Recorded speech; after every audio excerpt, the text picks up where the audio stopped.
네, 안윤학 기자 어서 오세요. 자, 먼저 시청자분들께 인사 부탁드리겠습니다. 네, 안녕하세요. 사회부의 안윤학이라고 합니다.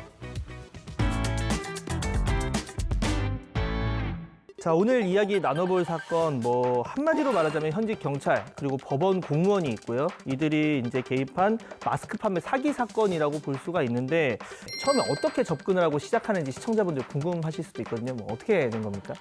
모르는 번호로 전화돼 개인 전화가 오더라고요. 저 누구누구 기자가 맞으시죠 해가지고 맞다고 하니까 어떻게 물어 전화번호를 알게 됐다. 일단 만나자. 그냥 핸드폰으로 전화가 왔다는 거죠? 핸드폰으로 전화가 와서 나를 소개시킨 사람이 누구냐라고 했더니 끝까지 그건 말을 안 해요. 그래서 어쨌든 일단은 만나고 얘기하자. 경찰관이 나한테 사기를 저질렀다 해서 처음에는 이제 의심을 했죠. 이걸 나보고 믿으라고? 그래서 일단은 자료를 달라. 했더니 조금 머뭇머뭇하긴 하셨어요. 괜히 그냥 자료를 줬다가 그게 이제 자칫 그렇죠. 어디에 오히려 나간다거나 유출이 되거나 이런 걱정도 있을 수 있고. 그런 걱정도 있을 수 있고 취재 제대로 안 하는 하여튼 그런 게 보여가지고 제가 어쨌든 자료만 두면 최대한 검토를 꼼꼼하게 해보겠다 해서 이제 자료를 받았어요. 근데 자료를 봤는데 너무 놀란 거죠, 이게. 이게 사실이야? 라고 해서 이제 본격적으로 취재를 하게 됐고 녹취나 증거 자료만 갖고 또 취재를 할 수 없으니까 그렇죠. 실제 조폭 출신 이 인사도 만나보고 당사자들도 만나보고 그렇게 해서 취재를 했던 겁니다. 자, 리포트 보면은 이번에 연루가 됐던 경찰 공무원, 법원 공무원 이런 분들에 대한 인터뷰가 다 있습니다. 근데 인터뷰 보면 음성 변조 엄청 하셨어요. 그 말인즉슨 이게 쉽지 않겠다 따르게 되겠죠. 그런데 이 그들 입장 어땠고 또 그 과정에서 여러 가지 에피소드들도 있었을 것 같거든요. 어떻습니까? 그 경찰 공무원, 법원 공무원, 그다음에 공장장 네. 이 세 명을 만나는 거였는데 전주에 이제 출장을 내려가면서 1박 2일을 잡고 내려가면서 셋 다한테 약속을 전혀 안 잡았어요. 그냥 무조건 현장 박치기를 해야 되겠다 이거는.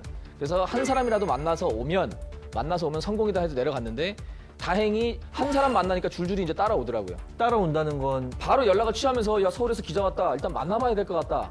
이 사람은 또 이제 전화해가지고 그래서 이제 같이 만나게 된 거죠. 그래서 입장들을 다 들어봤는데 그 사람들의 입장은 한마디로 이거예요. 서울에서 지금 자신들을 수사하는 경찰관이 그 제보자와 짬짬이를 해서 자기네들에게 덮어 씌우려는 과잉 수사 겸 그 조작된 수사를 하고 있다는 얘기를 하는 거예요. 그러면 내가 자 객관적으로 놓고 이 입장도 있고 이 입장도 있으면 내가 양쪽 얘기를 다 증거를 보고 이걸 판단해야 될 거 아니냐. 그렇죠. 증거 자료를 주라. 충분히 납득할 만한 자료가 있으면 내가 여러분들의 그 주장을 충분히 받아들고 기사를 여기서 무마시킬 수도 있다. 그거를 저를 설득을 못 시키더라고요. 내가 갖고 있는 녹취를 뒤집을 만한 입증 자료. 특히 이게 관공서 20여 곳에 이제 팔렸고 근데 궁금한 게 공공기관에서 이런 뭔가 물건을 살 때는 입찰이란 과정을 저는 거치는 걸로 알고 있는데 이 마스크 같은 건 당시는 어떤 상황이었냐면 마스크가 너무 귀해가지고 KF94 마스크를 구할 수도 없는 상황이었어요. 그냥 준다면은 준다면은 오케이. 그냥 오케이고 따로 무슨 그 노조라든가 이런 걸 통해서든지 아는 사람을 통해서든지 구입만 하면 되는 상황이었고 그리고 실제로 이걸 판 게 KF94나 KF80이나 이런 마스크가 아니라 산업용 마스크였어요. 산업용 마스크였는데 KC 마크라고 해서 공산품 안정 인증만 받은 마스크였는데 식약처에서 인정을 받지 않은 그 마스크를 갖다 팔면서 어떤 일을 저지르냐면 시험 성적서를 하나 이렇게 위조를 해서 그걸 보여주면서 네. 이거 봐봐 이거 98.4%야. 그러니까 KF94보다 효능이 좋잖아요. 이런 마스크야라고 하면서 판 게 법원에 팔려 나간 거예요.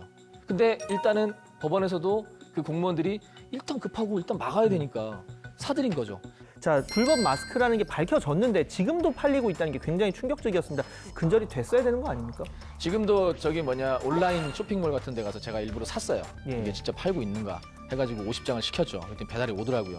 그래서 제가 한 며칠 동안은 그 마스크를 또 빙의를 해야 되니까 딱 쓰고 있었죠. 이제. 써보니까 좀 다르던가요? 그 품질에 대해서는 제가 이게 상업적으로 일단 이용될 가능성도 있고 하니까 제가 그 품질에 대해서는 언급하지 않을게요. 다만 그 마스크의 기원을 따지고 보면 처음에 시험 성적서가 이제 들어갈 때 분명히 조작의 의혹이 있고 네. 식약처 관계자도 그걸 인정을 했어요. 이거는 가짜다. 그러니까 예를 들면 A 제품, B 제품이 있는데 이 제품의 시험 성적서를 내야 되는데 전혀 다른 제품의 시험 성적서를 내버린 거예요. 아니, 자꾸만 들으면서 꼬리 질문을 하게 되는데 식약처 전문가들이잖아요. 전문가들인데 위조한 걸 내면 그냥 오케이 해주면 너무 허술한 거 아닙니까? 시험 성적서라는 것도 외부 기관에서 시험 성적서를 하거든요. 그걸 하니까 얘네들이 직접 분석한 게 아니니까 서류 일치하고 도면 일치하고 하니까 오케이 도장 빵 찍어준 거예요. 근데 나중에 알고 보니까 그게 미세하게 다 차이가 있었던 거죠. 제가 식약처 직원할 때도 구분하기는 쉽지 않았던 것 같은데 작심하고 속이면 속이는 거죠.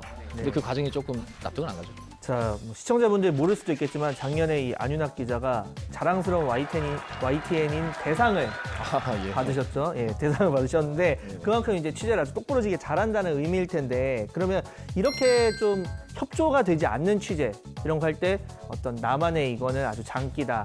나만의 기술이다. 뭐 이런 게 있을까요? 노하우? 아니면 장기라고 하니까 되게 부끄럽고 좀 이렇게 오글거리기도 하는데 항상 제가 이제 준비하는 과정은 이랬어요. 그러니까 이게 자랑은 아니지만 확실히 이게 우리가 뭔가 가지고 있어야 돼요. 그러니까 녹취록을 갖고 있든 뭘 하든 확실하게 취재를 하고 자료 분석을 하고 제보자 얘기를 잘 듣고 해서 스토리를 쫙 짠 다음에 갖고 이제 당사자들을 만나는 거예요. 패를 100%는 다 안 까는 거죠. 70 정도만 까줘요. 70 정도만 까면 상대가 얘기를 하면서 실수가 나오는 거예요. 말이 안 맞고 또는 오히려 범죄를 또는 혐의를 인정을 하고 그리고 이제 마지막 기사에서는 내가 나머지 30% 이제 패를 갖고 있는 거를 까면 저쪽에서는 크게 이의 제기가 없는 거죠. 모든 취재를 할 땐 제가 볼 때는 하여간 내가 확실히 내 머릿속에 그 머릿속에 입력이 돼 있지 않는 이상 섣불리 들어갔다가는 저쪽에 설득당하거나 기사가 또 튀거나 뭐 이런 게 있는 것 같아요. 그래서 그거는 제가 사전 취재할 때 항상 유념해야 되는 부분이라고 할 수 있습니다. 사실 뭐 지금 얘기하신 게 이제 취재뿐 아니라 일상생활에서도 많이 적용되는 뭐 우리가 부부싸움을 할 때도 그렇죠. 확실하게 한 번에 뭐 그렇죠. 요즘 확신이 부부싸움 많이 하시는 것 같은데 그러면. 네, 이것도 또 저의 안전을 위해서 노코멘트 하겠는데 예, 뭐 그렇죠. 이제 가진 패를 다 보여주지 말고 아, 그럼요. 70%로 나머지 30%를 한번 꼬셔봐라 뭐 이런 그렇죠, 여러 그렇죠. 가지 이제 생활의 팁을 얘기를 해주셨는데 굉장히 오랜 시간이 걸렸고 오랜 공을 들인 이제 취재였습니다. 그래서 그 결과물이 나온 상황인데 이번 취재하시면서 좀 느낀 점이 있다면 어떤 부분일까요? 자, 우리가 이제 수사권 종교를 갖게 됐잖아요, 경찰이. 그리고 그다음에 지역 경찰도 이제 생기게 됐고, 그다음에 이제 국가수사본부도 생기게 됐고, 이제 막 여러 가지 과정이 있는데 상당 부분의 이제 공무원들, 경찰들은 되게 고생을 많이 해요. 아시다시피 이제 우리도 박강기 기자도 경찰 기자 해봤잖아요. 정의를 구현을 위해서 노력하고 진짜 가족들 다 포기하고 범인 쫓아다니고 이런 분들 너무 많은데 다만 저는 이 기사를 쓰면서 지역 경찰들 중에 우리가 지방으로 내려갈수록 지역 경찰들 중에 이렇게 토착 세력, 비리 세력과 손 잡고 결탁하거나 해서 얼마나 비리가 사소한 비리가 많을까? 그 과정에서 피해 보는 사람들이 얼마나 많을까? 말은 못 하고 왜 경찰이니까. 다만 이 기사를 보고 저는 생각을 하는 게 이제 좀 끊어라.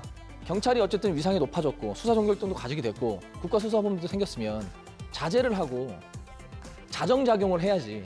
이거보다 더 큰 사건이 나중에 발생해가지고 뒷감당 못하면 어떻게 되겠냐. 그래서 어떻게 보면 그런 경찰의 자정작용을 위해서 저는 기사를 쓰고 싶었고 그런 의도라고 보시면 되겠습니다. 네, 어떤 보도든 이 사회를 더 아무래도 좋게 만들고자 하는 이제 노력의 일환으로 이제 진행이 되니까 이번 취재 정말 어렵게 하셨는데 앞으로도 좀만 더 노력을 해주셔가지고 이런 일 바로잡아지게 더 노력을 해주셨으면 좋겠습니다. 돋보이는 취재 앞으로도 기대할게요. 지금까지 안윤학 기자였습니다. 감사합니다. 감사합니다.